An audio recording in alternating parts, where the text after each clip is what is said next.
Bismillahirrahmanirrahim. Assalamualaikum warahmatullahi wabarakatuh.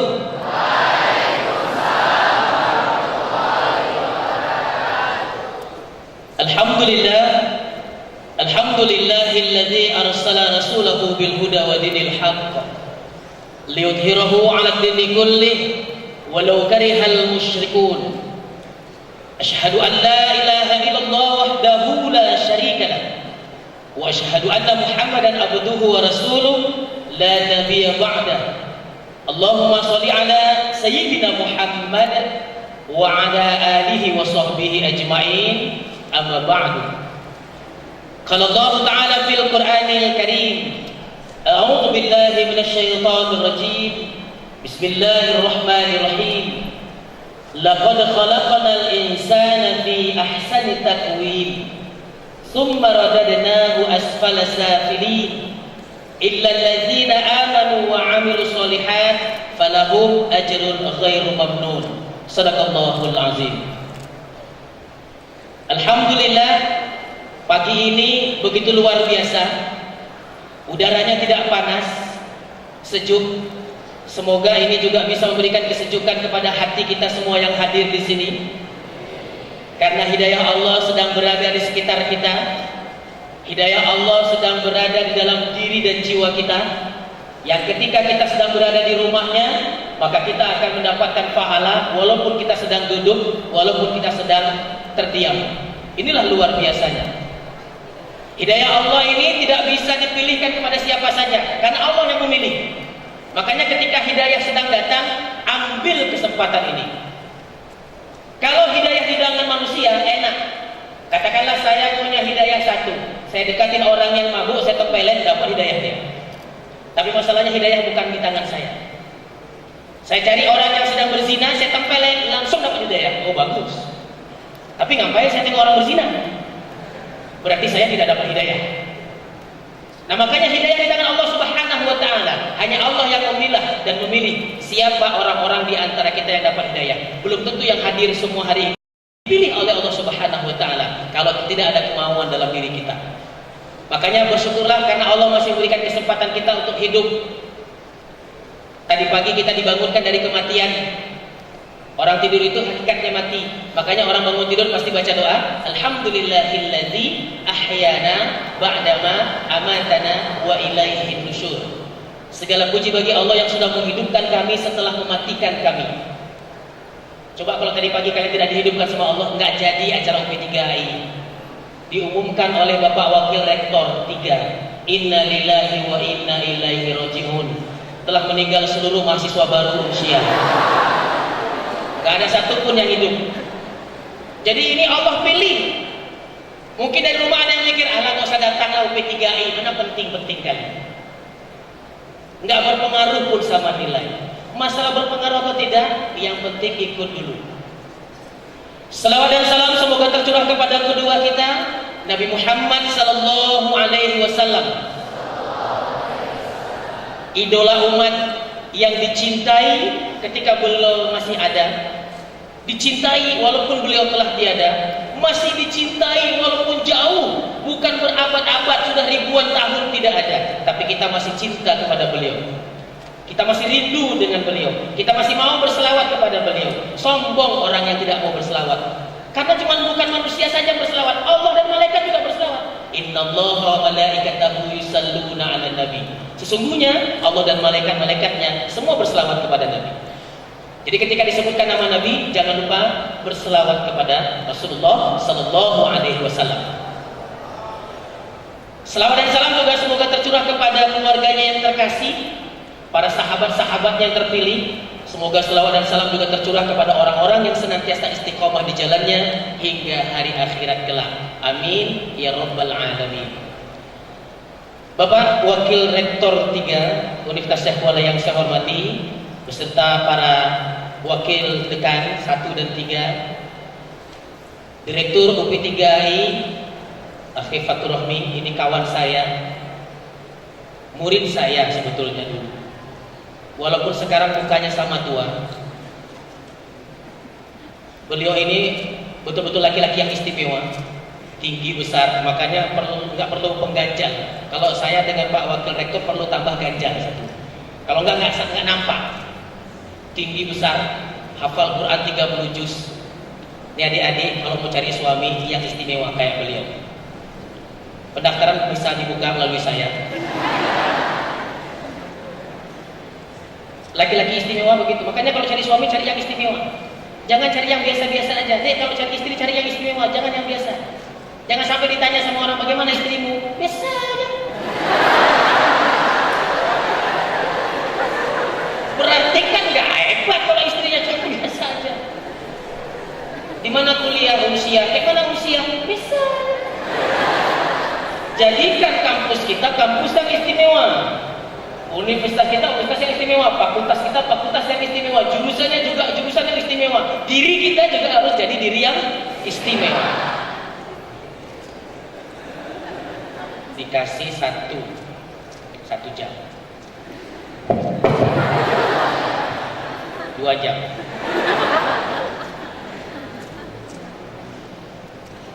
Pagi ini kita sebetulnya bukan sedang dihukum.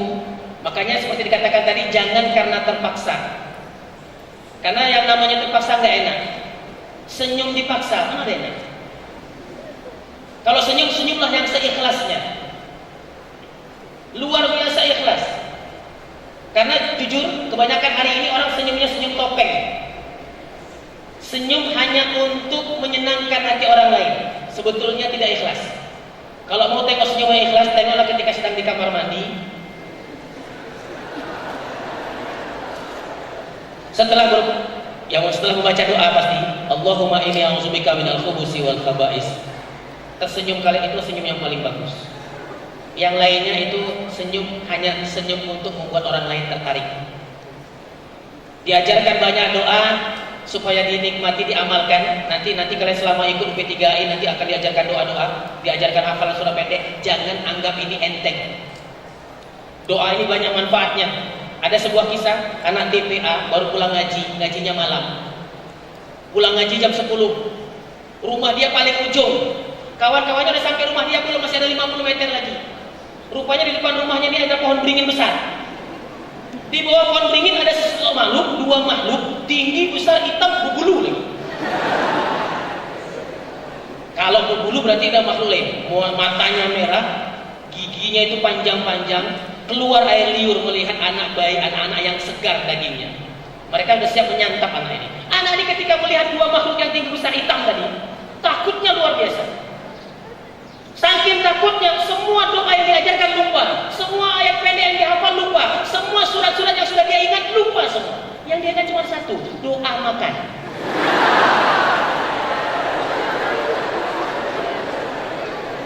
Karena itu yang dia ingat, dia baca Allahumma barik lana fima razaqtana wa qina azabannar. Begitu dia baca doa makan, 2 makhluk ini lari sekencang-kencangnya. Karena yang satu lari, yang satu juga lari. Yang itu lari nanya, kita kenapa lari? Kita kan mau makan dia. Dijawab sama dia, kayak nggak dengar dia baca apa tadi? Dia baca doa makan. Dia mau makan kita, lari. Luar biasa. Padahal lupa doa yang top, cuma itu dia ingat. Tapi manfaatnya masih besar. Nanti ketika kuliah, tiba-tiba ada dosen yang sedikit agak kejam, sedikit agak strength. Begitu masuk takut baca doa makan, insya Allah berhenti. Iya. Kamu dari mana? Allahumma barik lana fima razaqtana wa qina. Insyaallah.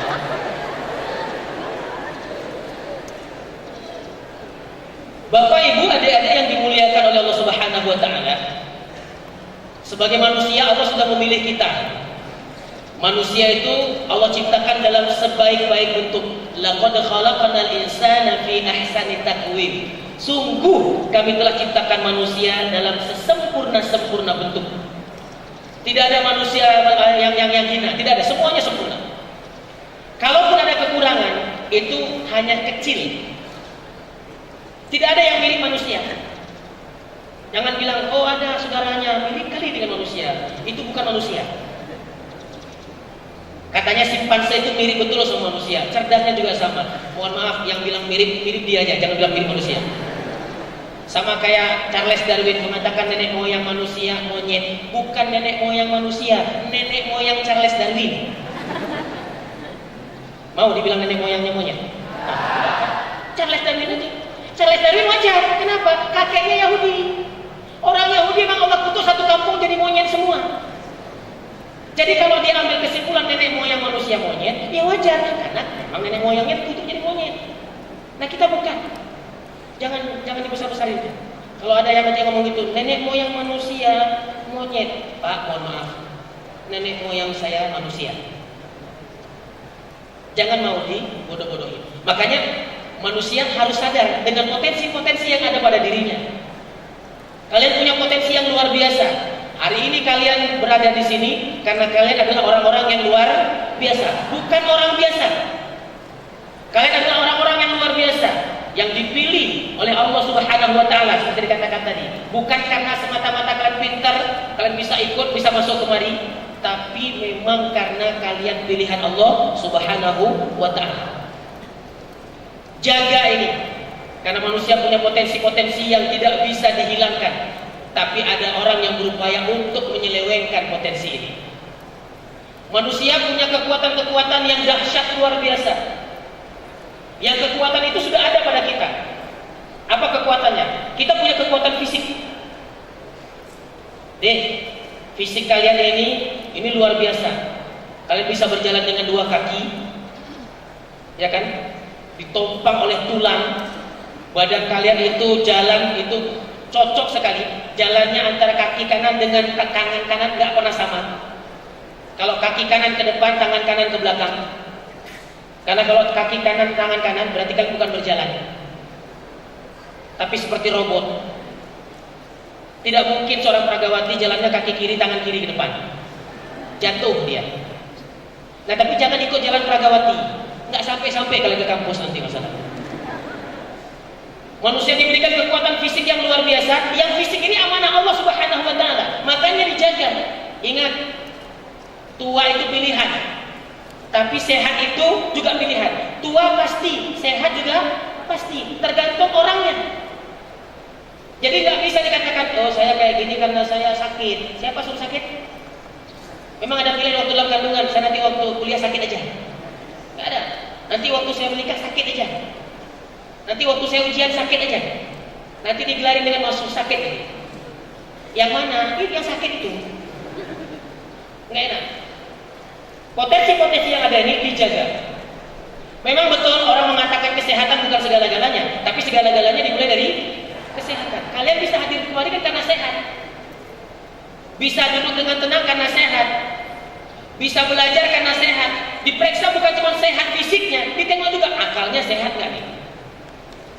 Kalau nggak sehat jangan di sini. Orang sehat itu kalau seandainya memberi pasti yang terbaik. Kalian makan cari makanan yang jelek apa yang terbaik? Pilih fakultas yang terjelek apa yang terbaik? Berarti semua fakultas yang ada di Unsyah ini jelek apa baik? Nggak ada yang jelek. Saya kuliahnya di FK tahun 90. Masjid ini sudah ada waktu saya kuliah. Cuman bedanya, kalau sekarang sudah ada semuanya. Kalau waktu saya kuliah, tiang aja yang ada. Waktu bilang ini apa? Masjid. Kok cuma tiang? Memang semua yang di tiang? Kadang-kadang saya iri, karena waktu saya kuliah masjid ini belum siap. Makanya saya kepingin kuliah lagi. Kepingin jadi mahasiswa. Karena mahasiswa itu gelar yang luar biasa. Kalau ditanya, di mana dia? Mahasiswa bang. Oh bangga sekali waktu bilang mahasiswa. Di mana dek? Saya mahasiswi bang. Oh bangga sekali. Makanya tunjukkan kebanggaan kita dengan prestasi-prestasi yang ada. Ya kalian sudah berada di tempat yang terbaik.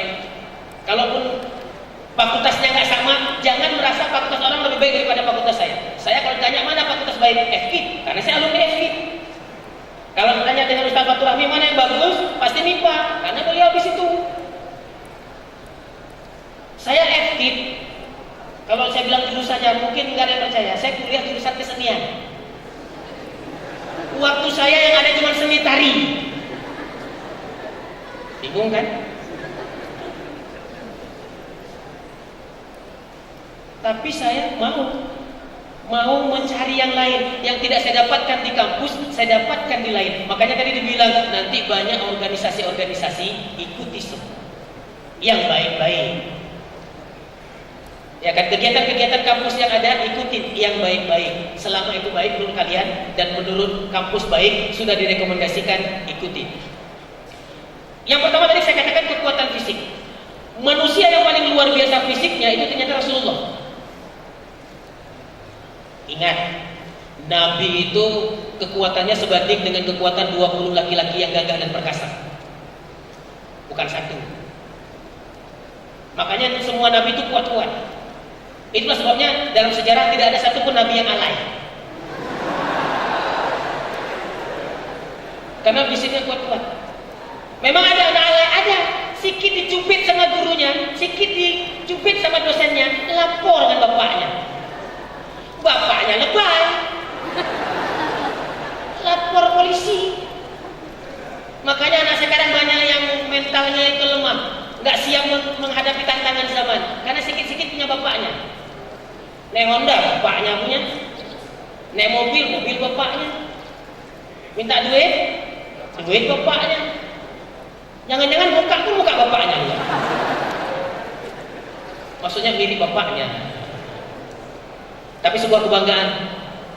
Saya tidak bangga kalau anak saya mirip sama Dude Herlino. Kalau ditanya, Ustaz, anak Ustaz tuh ya, mirip kali kok. Sama siapa? Sama Agnes Monica. Saya nggak bangga. Kenapa? Nggak ada wajah saya di situ. Nggak ada wajah istri saya. Malah tetangga saya curiga, pasti anak pungut. Jadi kalau wajah kalian nggak mirip dengan bapak mama, harus curiga. Jangan-jangan saya bukan anak bapak mama. Anak pungut kayak. Potensi yang ada di fisik kita nih.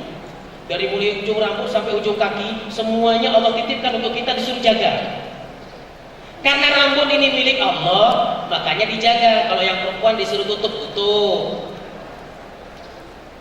Tutupnya bagaimana? Sampai menutupi sekwilda, sekitar wilayah dada. Ya kan? Nah ini tutup nih. Jangan suka menonjolkan diri. Tutup. Karena bagi wanita, rambut ini aurat. Wanita ini auratnya beda dengan laki-laki. Laki-laki dari mulai pusat sampai lutut. Tapi jangan juga lah datang ke masjid cuma pakai sarung sekitar aja, nggak pakai baju, kayak bagus juga berarti. Kan aurat saya sudah tertutup. Masa menghadap Allah, Allahu Akbar, ini bisa ditutup di kepala tiga. Malam minggu necis pakai minyak wangi, rambut pakai bris. Ya kan? Giliran menghadap Allah kayak di sarung, anduk satu. Menghadap Allah tuh harus yang terbaik. Datang ke masjid itu kalau bisa dengan pakaian yang terbaik, pakai minyak wangi. Beda laki-laki dengan perempuan minyak wanginya. Kalau laki-laki itu yang wanginya terasa, tapi warnanya tidak ada. Itu laki-laki. Kalau perempuan yang berwarna tapi tidak wangi. Jadi perempuan nggak boleh pakai minyak wangi terlalu wangi, bahaya. Kenapa? Ini yang kedokteran hewan nanti tolong dikoreksi, atau yang jurusan biologi MIPA. Harimau jantan, kalau musim kawin dia bisa tahu, karena daya ciumnya itu tajam sekali. Rupanya harimau betina kalau mau kawin dia keluarkan semacam cairan yang wanginya bisa dicium oleh harimau jantan dari jarak 5 kilo. Jadi harimau jantan langsung tahu wangi undangan kawin. Jangan sampai anak perempuan pakai minyak wangi dicium anak laki-laki. Kawin nih. Nggak boleh. Ya Pak, nggak boleh. Yang pakai sekedarnya saja, jangan sampai tercium bau badan aja. Datang menghadap Allah yang wangi, yang bagus. Kalau perempuan auratnya tertutup semuanya kecuali muka sama telapak tangan. Kecuali, ya kan, dengan anggota keluarga, bolehlah bajunya mungkin sebatas siku, roknya masih di bawah lutut. Di depan keluarga, nggak boleh walaupun di depan abang, di depan ayah pakai celana pendek.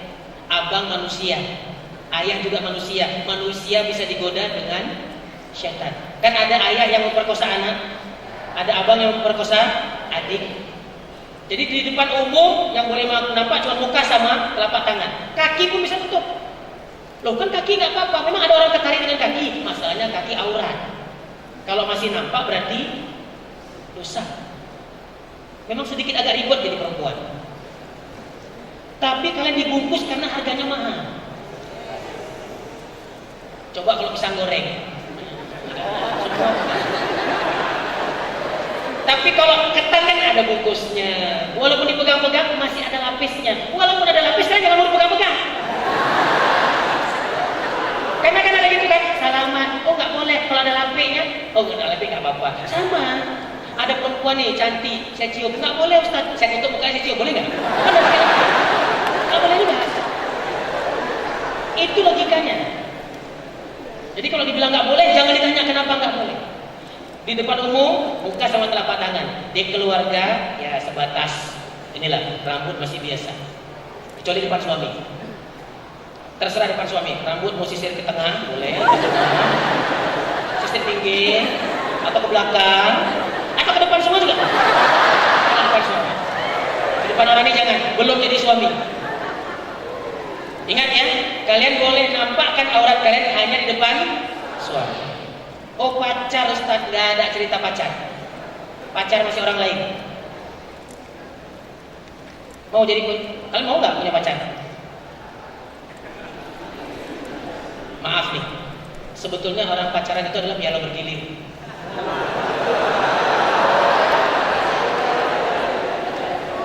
SMA pacaran dengan si A. Rupanya waktu kuliah si A ini nggak ambil di usia. Itulah orang sekarang aneh. Usia itu 10 besar. Ngapain kuliah keluar? Orang luar aja kuliahnya ke usia, orang lain ini kuliahnya keluar kan? Aneh memang orang sekarang ini. Cari yang jauh-jauh, sok keren. Kalau usia udah keren ya.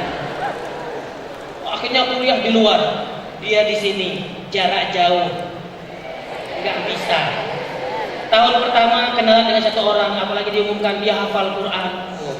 Tertarik ini. Ada benih-benih. Rupanya yang ini juga tertarik. Makanya saya heran, kenapa orang hafal Quran bisa tertarik? Ini bahaya nih. Bisa hilang ayat-ayatnya. Makanya kalau mau cari pacar jangan yang hafal Quran. Cari suami boleh. Betul. Jangan pacaran sama yang hafal Quran. Kasihan yang hafal Quran hilang hafalannya. Karena orang hafal Quran dijaga sama Allah. Matanya dijaga daripada melihat yang tidak baik. Makanya coba tengok, kalau ada orang yang nggak mau tengok yang diharapkan oleh Allah Subhanahu Wa Taala, pasti ada yang dia jaga. Zikir tidak cukup untuk bisa menjaga itu semua. Buktinya ada juga orang yang kaget. Ibu-ibu ketika dikasih nampak, Bu, ini HP anak ibu ketika dirazia. Ini isinya, ternyata film porno. Mamanya waktu tengok, astagfirullahaladzim, Masya Allah, la ilaha illallah. Tapi nggak pindah matanya. Zikir jangan tanya, keluar habis, tapi mata nggak pindah. Jadi zikir belum menjamin orang untuk bisa terhindar daripada kemaksiatan. Tapi kalau Al-Quran insya Allah. Makanya adik-adik yang dimuliakan oleh Allah Subhanahu Wa Taala, potensi-potensi yang sudah diberikan oleh Allah manfaatkan selama di sini. Ini ada setahun katanya. Lumayan setahun dulu, cuma berapa bulan saja. Yang namanya UP3 ini bukan baru. Dimulai pertama sekali sejak tahun 1992. Itu dulu dua fakultas yang mulai, ekonomi sama pertanian. Tahun 92. 93 baru masuk teknik tambah dengan kedokteran. FK fakultas saya tahun 95. Ekonomi ketika mulai pertama, dekannya senangnya luar biasa. Datang tamu dari ITB, lapor, di tempat kami sudah ada program baca Quran. Bagus itu, itulah. Makanya kami mulai ekonomi yang pertama. Kapan mulainya? Tahun ini. ITB kayak mana? Kalau nggak punya ITB. Apa kata rektornya? Alhamdulillah kami sudah 20 tahun yang lalu. Ternyata lebih cepat. Makanya mungkin banyak orang yang suka ke sana karena katanya keren.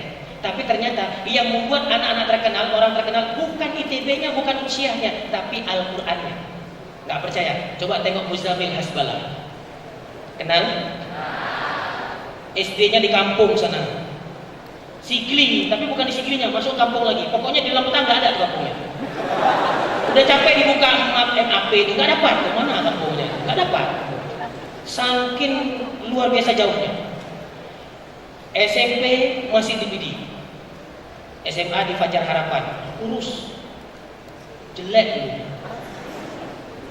Kuliah S1 arsitektur. Sekarang pertanyaannya, dia terkenal karena kuliah arsitekturnya atau karena Qurannya?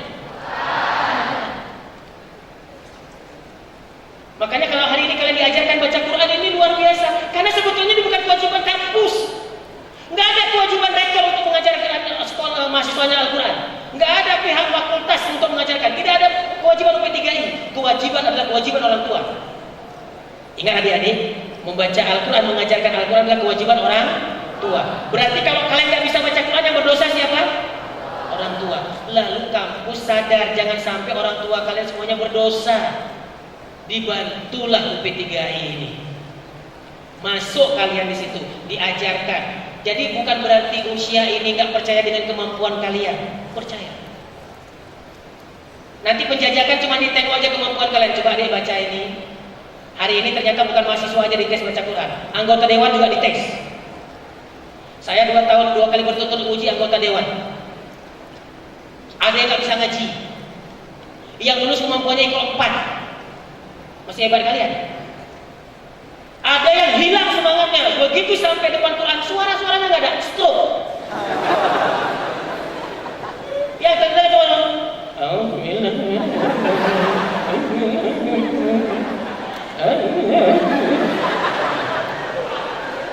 padahal waktu ditanya nama siapa Pak? Ini dari partai mana Pak? Ini dapil mana Pak? Sini. Suaranya bagus, jelas. Begitu ngaji, stroke.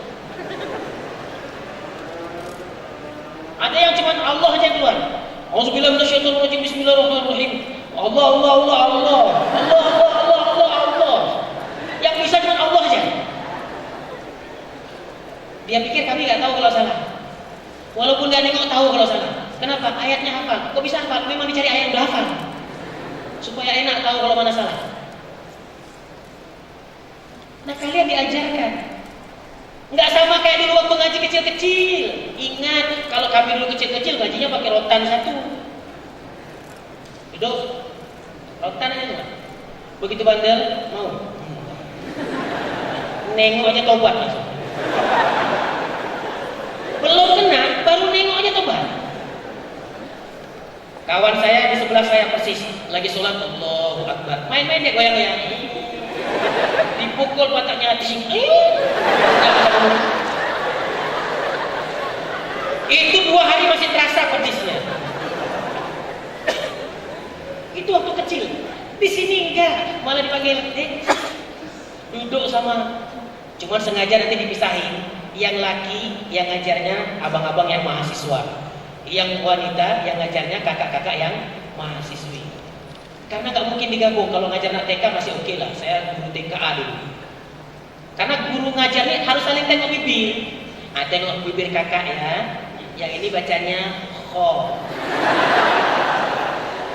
Orang ngaji mulutnya nggak ada yang cantik. Coba tengok tadi yang waktu ngaji, ada mulutnya cantik? Enggak. Orang ngaji mah mulutnya nggak ada yang cantik. Yang namanya A memang harus mulutnya dibuka. A. Yang namanya I memang meringis. I. Yang namanya U memang monyong. Makanya kalau ngaji, a'udzu billahi minasyaitonir rajim. Enggak usah jaim. Ini jaim. A'udzu billahi.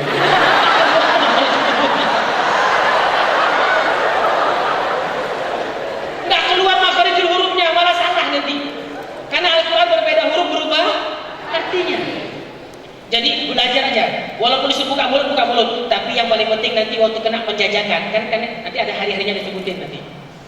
1 permintaan saya, sebelum datang, sebelum mulai, pasti kalian sudah gosok gigi, itu yang paling penting. Jangan sampai, coba deh, huruf apa tadi? Kho. Nggak enak nanti. Pastikan gosok gigi dulu. Kewajiban orang tua kalian hari ini diambil alih sebentar. Jadi nanti orang tua kalian bisa jadi kaget. Ya Allah, setahun saya kirim ke ujian, anak saya bisa hafal surat ini, bisa hafal ini, bisa hafal ini. 1 mungkin berdoa, ya Allah, mudah-mudahan kalau bisa anak saya jangan tamat-tamat dari usia. Kan semakin lama kan semakin bagus. Kalau setahun ikut kalian bisa hafal 1 juz aja. Berarti kalau 5 tahun kan 5 juz. Supaya hafal Quran 30 juz. Jangan takut, yang namanya pendidikan kan seumur hidup. Utlubul ilma minal mahdi ilal lahdi. Tuntutlah ilmu dari mulai boyan ayunan sampai ke liang lahat. Kalau sudah mati baru berhenti untuk ilmu. Kalau masih hidup tetap. Tapi kita nggak yakin. Kita lebih yakin dengan kata-kata orang barat, long life education. Pendidikan seumur hidup. Padahal itu baru dibilang, Nabi udah bilang 1400 tahun yang lalu. Ayo semangat ketika datang. Jangan datang lagi. Ya Allah, tapi sore. Udah dikasih modal nggak mau. Kenapa saya katakan? Ini sebetulnya luar biasa. Mungkin di tempat lain tidak dibuat sebegini setahun. Ada sebuah kisah, memang cerita udah pernah saya ceritain. Seorang rektor dari kampus terkemuka di Indonesia. Itu bingung dia, kenapa mahasiswa hasil lulusannya kok tidak ada tidak ada hebatnya, hanya menghasilkan produk-produk yang punya nilai akademik saja, tapi tidak punya sumber daya yang luar biasa yang bisa dipakai, yang bisa dibanggakan, yang bisa bermanfaat bagi orang lain. Akhirnya profesor ini pergi ke 3 negara untuk studi banding: Mesir, Palestina, Arab Saudi. Dia bertanya kepada beberapa syekh-syekh yang ada di tempat itu tentang pendidikan mereka. Kata rektor tadi, Tuan, kenapa pendidikan kami kok tidak menjamin mahasiswanya, produk lulusannya itu berkarakter? Sedangkan di sini kok bisa? Apa yang diajarkan? Apa kurikulumnya seperti apa? Kata Syekh tadi bertanya, bagaimana pendidikan di negara Anda? Kami 6 tahun di SD. Selesai? Belum. 3 tahun di SMP. Habis? Belum. 3 tahun di SMA. Setelah itu kuliah. 4-5 tahun. Ya rata-rata 4 tahun lah. Kalau yang goblok di bawah itu, kalau yang kurang di atas itu 4-5. Ada juga di atas itu lagi, ada. Itu mahasiswa mana? Mahasiswa yang auzubillahi minasyaitonirrajim. Enggak tahu lagi itu dah. Terus selesai udah S2, 2-3 tahun. Habis belum. Apalagi S3. Berapa tahun? 2-3 tahun. Habis. Berarti SD 6 tahun, SMP SMA tambah 6 tahun 12, kuliah katakanlah kita bilang rata-rata 4 tahun, 16, S2-nya 2 tahun, 18, tambah S3-nya 2 tahun, 20 tahun. Jadi untuk bisa menyelesaikan pendidikan butuh waktu 20 tahun. Iya. Hasilnya apa? Nggak ada. Oke, kita lihat pendidikan kami. Andai kata 6 tahun itu diajarkan Al-Quran, kira-kira berapa juz bisa hafal? Oh 30 juz bisa, 30 juz di tempat Anda 6 tahun bisa. Itu yang super. Kalau yang kurang setengahnya lah. Udah kita bicara nggak usah itu. Yang paling bodoh. Ayo yang paling bodoh paling bisa 1 hari 1 baris. Boleh juga 1 hari 1 baris. Al-Quran itu 1 juz ada 20 halaman. 1 halaman itu rata-rata 18 baris. Berarti 1 hari cuma bisa 1 baris. 18 hari 1 halaman, 20 halaman berarti butuh waktu 360 hari, setahun 1 juz. Bisa? Ini orang paling bodoh kira-kira. Menurut kalian bisa nggak? 1 hari cuma 1 baris, hafal nggak? Hafal. Berarti setahun cuma bisa 1 juz. Selama 6 tahun di SD dia hafal Quran 6 juz. Hebat nggak? Hebat. Ditanya, kalau tamat SD di negara Anda apa kerjanya? Oh paling tukang korek-parekot, tukang korek-korek-parek, korek got, ya kan, nyapu-nyapu, itu sama SD. Kalau dia hafal Quran 6 juz, apa dia tukang korek got? Kira-kira kalau hafal Quran 6 juz di mana ditaruh? Di masjid. Udah diundang mungkin jadi guru ngaji, ngajar tahfiz 6 juz. 6 juz udah mulia. Orang paling mulia itu imam terdepan. Memang kalau acara-acara yang ditunggu Pak Rektor, Wakil Rektor 3. Tapi kalau sembahyang bukan beliau yang ditunggu. Rektor udah datang, Wakil Rektor 1, 2, 3, dekan semua udah datang, semua pejabat udah datang. Belum mulai sholatin apa, imam belum datang. Begitu imam sampai, langsung semuanya minggir, silakan Pak Imam, paling depan. Rektor di belakangnya, di depan. Enggak ada lagi orang yang di depan imam, kalaupun ada, mayat. Makanya jangan coba-coba berdiri di depan imam, jadi mayat nanti kalian semua. Di belakang boleh. Kalau di depan jadi mayat. Itu. Nah sekarang tamat SMP, apa kerjaan di negara Anda? Paling office boy, cleaning service. Nah kita tengok 6 tahun di SD tadi itu dia pakai untuk hafal Quran, ada dapatlah 6 juz. Selama 3 tahun di SMP hafal hadis. Kita tengok yang paling bodoh tadi, 2 bulan 1 hadis hafal. Hafal kira-kira. Berarti setahun 6. Ada 3 tahun 18 hadis. Ada di negara Anda kata Syekh tadi. Orang yang hafal Quran 6 juz, hafal hadis 18 hadis, cuma jadi cleaning service. Gak ada. Sekarang kita 3 tahun dia belajar tafsir Quran. Bisa dia tafsir Quran, hafal 6 juz, hafal 18 hadis, mengerti tentang tafsir Quran beberapa ayat, beberapa surat. Apa cuma jadi tukang ketik surat? Oh enggak. Akhirnya kata mereka tadi, saya paham. Nah sekarang saya tanya kata saya tadi, berapa jam pelajaran agama di tempat Anda? 2 SKS. Cukup belajar agama 2 SKS. Makanya ditambah dengan UP3I setahun. Gak cukup, minta lagi tambah 2 tahun bang. Masih belum 3 tahun. Ini kesempatan supaya kita betul-betul bisa menjadi laqad khalaqnal insana fi ahsani taqwim, manusia terbaik. Karena ayat berikutnya summa radadnahu asfala safilin. Kemudian kami campakkan mereka ke tempat yang sehina-hinanya, serendah-rendahnya. Dikasih akal, akalnya tidak dipakai untuk yang bermanfaat. Kita punya akal. Orang punya akal ini kalau dia menuntut ilmu, kalau dia tahu, maka dia akan praktekkan. Contoh, ketika dia baca nih, oh sholat berjamaah ini ternyata pahalanya ini luar biasa dahsyat. Kata Rasulullah, sholatul jamaah afdalu min sholatil ghazi bisa begini wa 20 derajat. Sholat berjamaah itu lebih mulia, lebih afdal daripada sholat sendirian dengan selisih 27 kali. Jangan salah, bukan dapat 27 kali, bisa lebih lagi. Kok bisa? Kata Nabi, berdua itu lebih baik daripada sendiri. Bertiga lebih baik daripada berdua. Berempat lebih baik daripada bertiga. Semakin banyak jumlah jamaahnya, semakin besar pahalanya.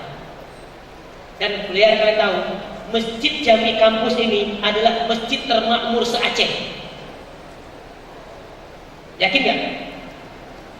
Mana masjid termakmur? Kalian Masjid Oman. Masjid Oman itu cuma lantai 1-nya aja yang penuh. Lantai 2-nya gak penuh. Coba tengok masjid kampus. Lantai 2 aja segini banyaknya. Apalagi lantai 1? Kan luar biasa nih. Mungkin kalau datang orang, kata orang kan selama ini kan, di Bali jamaah masjidnya tuh ramai sampai keluar. Kalau belum keluar belum hebat. Ini sampai ke atas. Di bawah atau di luar semua? Makanya kalian jangan jadi orang yang luar biasa. Nanti takutnya biasa di luar. Dikasih akal tidak dipakai untuk yang bagus-bagus, dipakai untuk yang jelek-jelek. Orang yang berilmu pasti dia sholatnya berjamaah, karena dia tahu, sholat berjamaah pahalanya besar.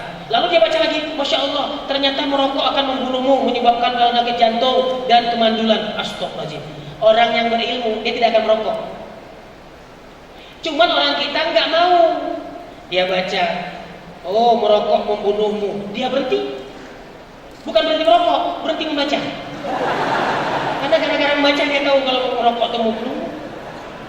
Makanya orang kita paling malas membaca itulah dia. Allah sudah muliakan kita, datang kita hinakan. Yang diperintahkan sama Allah tidak dikerjakan, yang dilarang justru itu dicari. Contoh, jangan mendekati zina. Pacaran dia. Pacaran termasuk salah satu mendekati zina. Hati-hati. Bonceng di belakang. Jalan. Cuma, kok boncengan? Kenapa Ustaz? Kami kan udah mahasiswa, udah gede. Mahal Ustaz. Mahasiswa. Siswa nggak boleh, kami udah kuliah Ustaz, ini udah hak kami, urusan kami yang tahu, Ustaz kerjaan sendiri. Kalau tanya kenapa kamu pacaran, kamu kan belum bekerja. Ustaz, saya sudah bisa memilah dan memilih mana yang baik untuk saya dan mana yang buruk. Saya sudah dewasa, sudah mahasiswa, berarti saya boleh menentukan hak dan nasib saya sendiri. Kecuali kalau saya masih SMP, nggak boleh pacaran. Kenapa anak SMP nggak boleh pacaran? Karena masih cinta monyet. Katanya kalau anak SMP jatuh cinta apa? Cinta monyet. Oke lah, kalau gitu kita urut. Anak SMP cinta monyet karena masih kecil. SMA lebih besar daripada SMP, berarti lebih besar pada monyet, orang hutan.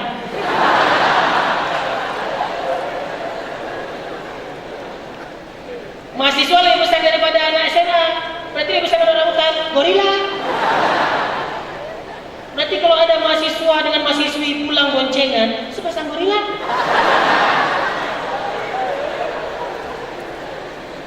Malam minggu yang laki-lakinya bonceng ceweknya masih anak SMA, keliling kota Banda Aceh, berarti gorila bonceng orang hutan.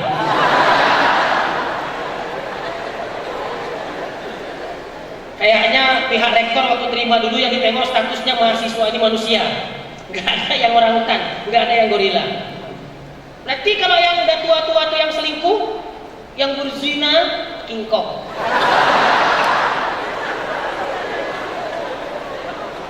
Kalau sampai ada mahasiswi yang jadi simpanan om-om jalan waktu malam minggu, berarti King Kong bawa gorila. Nggak mau. Laki-laki baik masih banyak. Orang boleh bilang usia ini wajar lah kalau baik karena cuma satu-satunya. Ternyata universitas negeri di Aceh ini bukan cuma satu, banyak. Tapi kalau usia bisa masuk 10 besar, berarti memang kualitasnya luar biasa. Sengaja dibikin, di Langsa ada, di Losmawe ada, di Bulaboh sudah ada. Ya kan, sudah banyak universitas negeri, tapi usia bisa masuk 10 besar. Luar biasa. Sumatera Utara aja bisa kalah. Berarti menunjukkan betul-betul kualitasnya yang luar biasa. Makanya yang boleh masuk adalah orang-orang yang luar biasa, bukan orang yang biasa.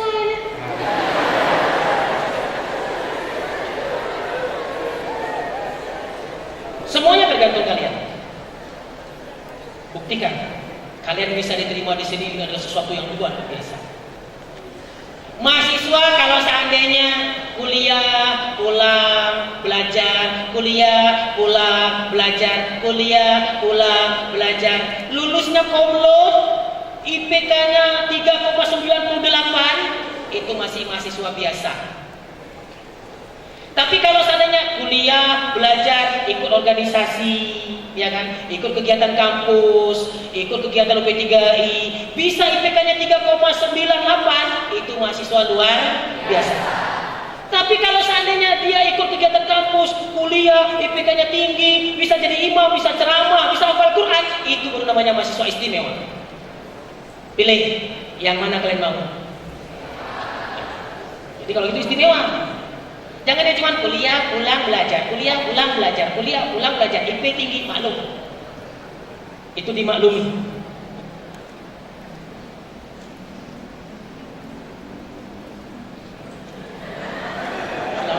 Ya, kan saya nggak akan sebut sana.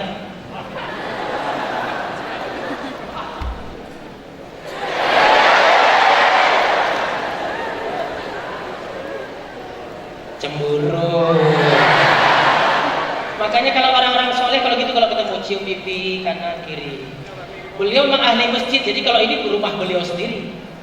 Makanya adik-adik sholat berjamaah itu kalau bisa nanti subuh cuma disuruh. Jangan salah. Orang yang sholat berjamaah di masjid itu orang luar biasa. Laki-laki soleh memang sholatnya harusnya wajibnya berjamaah di masjid. Wanita soleha sholatnya di rumah, tapi boleh ke masjid. Kalau wanita itu boleh wanita soleha. Tapi kalau laki-laki soleh sholatnya wajib berjamaah di masjid. Kalau ada mahasiswa usia yang laki-laki sholat di rumah, itu dipastikan laki-lakinya mahasiswa yang soleha. Harusnya di masjidnya di rumah, berarti mahasiswa yang soleha. Ini tadi yang an-alai tadi. Ini adalah kesempatan kalian seperti saya katakan tadi. Allah sudah ciptakan kalian jadi manusia terbaik, ditempatkan di tempat yang terbaik, mendapatkan pembelajaran-pembelajaran yang terbaik, dibimbing oleh orang-orang yang terbaik, dipimpin oleh orang-orang yang terbaik, maka akan menghasilkan lulusan-lulusan yang terbaik.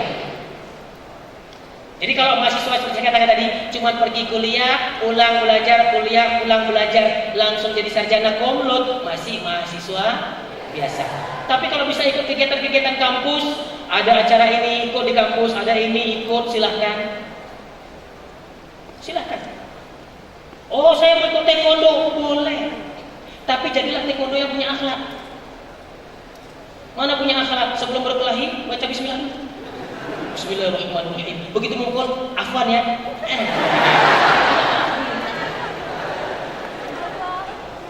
Mau nendang afwan ya. Itu kapan mukulnya? Silakan, nggak ada masalah. Aktif tapi masih dalam jalur koridor yang disesuaikan dan diizinkan oleh syariatnya Allah Subhanahu wa taala. Lulus komlot itu baru luar biasa. Tapi kalau bisa hafal Quran, baca ceramah, pimpin doa, itu baru mahasiswa istimewa. Pilihan ada sama kalian. Amanah yang sudah Allah berikan ini manfaatkan. Potensi akal kita, ini luar biasa akal kita. Ternyata akal kita akan berkembang luar biasa justru ketika kita membaca Al-Quran. Adik-adik, orang yang mendengar Al-Quran otaknya berkembang 56%. Tapi orang yang membaca Al-Quran otaknya berkembang 98%. Kira-kira kalian mau berkembang yang mana? 98 kan? Berarti disuruh banyak-banyak baca Quran. Baca Quran gak usah takut. Gak usah ustaz, nanti kalau saya baca kuat-kuat nanti ria. Tidak akan ria orang baca Quran. Justru saya kadang-kadang bingung dengan ibu-ibu. Ibu-ibu waktu nyanyi karaoke suaranya gede. Giliran ngaji, A'udzubillahi minasyaitonirrajim. Bismillahirrahmanirrahim. Yasin. Udah ngajinya malam Jumat. Jam 10. Hujan gerimis. Mati lampu lagi. Yang lewat depan rumahnya dengar suara kayak gitu, lari sekencang-kencangnya. Sampai ujung sana ketemu sama kawan, ditanya kenapa lari? Apa dia bilang? Ada kuntilanak kejepit. Al-Quran disuruh baca dengan suara yang jelas karena dia menyangkut dengan makharijul huruf. Al-Quran ini berubah huruf, berubah arti, berubah makna, berbeda panjang pendeknya, berubah juga makna dan artinya. Jadi selama di sini setahun kalian dibimbing, anggap saja kalian ini ceret yang masih kosong, gelas yang masih kosong, sehingga apapun yang diisi oleh mentor-mentor kalian itu akan bisa terisi. Tapi kalau kalian merasa kalian sudah hebat karena aslinya kalian sudah bisa ngaji, mungkin kalian sudah hafal beberapa potong ayat atau beberapa surat, atau kalian sudah mengerti tentang berbagai macam pengetahuan yang diajarkan, lalu kalian menganggap kalian ini gelas yang sudah penuh, maka semua yang diisikan oleh mentor-mentor kalian akan keluar percuma. Jadi datanglah dengan wadah yang masih kosong. Insya Allah tidak ada satupun mentor-mentor yang dipilih oleh UP3I orang-orang yang terindikasi orang sesat. Seperti dikatakan tadi bahwa banyak orang-orang di luar sana yang berusaha merusak akidah kalian. Dulu ada kasus Milata Abraham, ada yang ngaku-ngaku nabi. Dan jangan salah, di Rusia juga ada orang itu dulu. Saya pernah dijumpai. Dia bilang, Ustaz percaya gak ada nabi baru? Enggak. Tapi udah ada Ustaz. Saya nggak percaya. Tapi dia nabi Ustaz. Saya tahu ini pasti arahnya kemana. Saya tanya sama dia, yakin kamu dia nabi? Yakin Ustaz. Kamu sudah bertemu dengannya? Sudah. Betul dia nabi? Betul. Kalau memang dia nabi, jumpain saya dulu. Kenapa jumpain Ustaz? Karena wahyunya dititik di rumah saya. Dia marah, Ustaz jangan bohong. Saya nggak bohong. Ustaz dosa mengolok-olok nabi. Kalau ngecek nabi kamu saya nggak dosa. Dan saya memang tidak bohong. Betul, memang wahyu ada. Kenapa? Karena adik saya yang paling kecil namanya Wahyu. Anak saya manggilnya Om Wahyu. Bisa jalan-jalan lagi, tinggal suruh datang boleh. Telepon aja, Wahyu kemari, datang ya. Wah, karena saya bilang begitu, akhirnya sekarang kalau ketemu sama saya buang muka. Kalau ketemu dia lagi ngomong-ngomong, wahyu udah dapat. Kalau dia bilang, Ustaz, Nabi kami tidak perlu wahyu, dia butuh ilham. Adik saya nomor 5, namanya Ilham juga, ada dua. Ada. Di sini juga ada ilham. Bisa jalan-jalan lagi.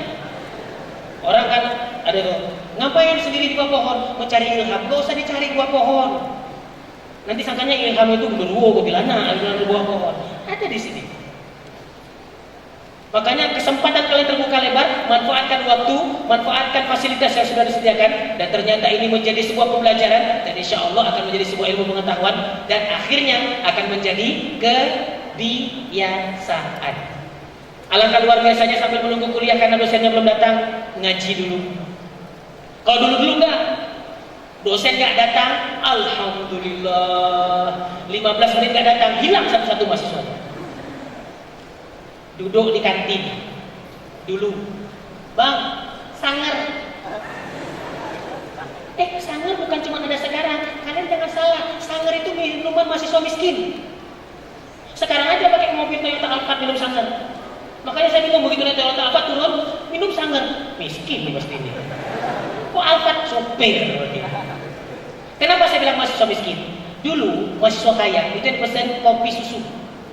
Yang kaya-kaya, bang, kopi susu 1 gelas gede. Yang miskin nggak mungkin kopi susu, nggak punya duit. Akhirnya, bang, kopinya dikit, susunya dikit, airnya dikit, setengah aja pancong bang, sangar. Apa sangar? Sama-sama ngerti.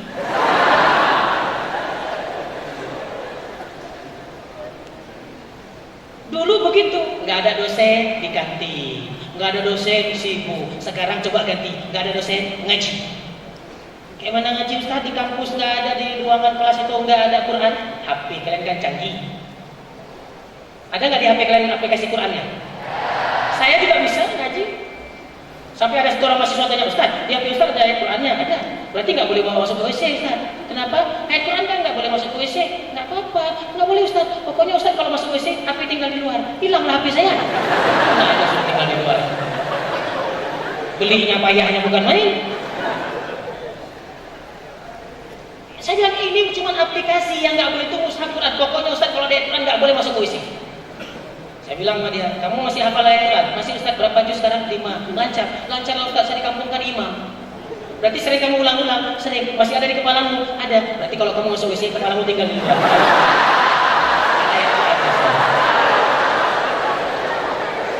Nah, mudah-mudahan kalian semua akan bisa betul-betul menjadi mahasiswa yang istimewa. Sehingga Unsyah ini bukan lagi bertengger di 10 besar, tapi di atasnya lagi 3 besar. Tidak tertutup kemungkinan beberapa saat yang akan datang Unsyah akan menjadi nomor 1 di Indonesia, bahkan di dunia kalau perlu. Kalau indikatornya anak-anak yang bisa baca Quran dan hafal Quran. Tidak bilang, jangan bilang tidak mungkin. Semuanya bisa. Orang sering bilang nggak mungkin, payah, nggak bisa, mustahil. Pertanyaannya, mau atau tidak? Kalau mau bisa.